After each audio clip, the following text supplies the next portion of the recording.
Part 2 पनि लिएर आउँछु भनेको मान्छे त अमेरिकै पुग्यो कि क्या भन्ने सोच्नु भएको होला साथीहरू। सो त्यस्तो चाहिँ नसोच्नु होला। म चाहिँ फेरि पनि आइसकेको छु पार्ट 2 लिएर। सो हेर्न सक्नुहुन्छ। अनि यहाँनिर हामी चाहिँ माथिनिर डाँडामा पुगेका थियौँ।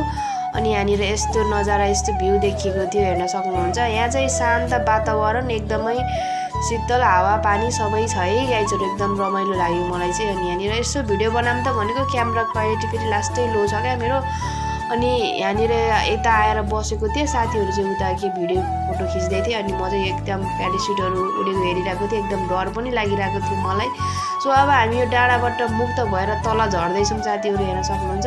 सो अब यतिकै जानु त भएन, केही न केही त खाएर जानै पर्छ भन्ने चाहिँ हाम्रो कुरा भयो। अनि यहाँनिर हाम्रो बाबु, सानो बाबुलाई पनि एकदम भोक लागेर दुईजनालाई, अनि यिनीहरू दुईजनालाई केही त खुलाउनु पऱ्यो नि त, त्यत्तिकै जाने कुरा त भएन भनेर अनि हामीले एउटा पिज्जा अर्डर गरेको थियौँ। अनि यो चाहिँ मेरो फर्स्ट टेस्ट है साथीहरू। मैले यो पिज्जा सिज्जा खाएकै थिइनँ।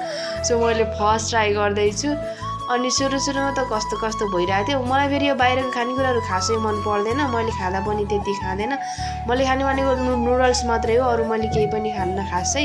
त्यही पनि यो चाहिँ मलाई हल्का मिठै लागिरहेको थियो। यो माथिको यो हरियो परियोले गर्दाखेरि मलाई मिठो लागेको, किनभने मलाई एकदम मनपर्छ कि हरियो सागसब्जीहरू।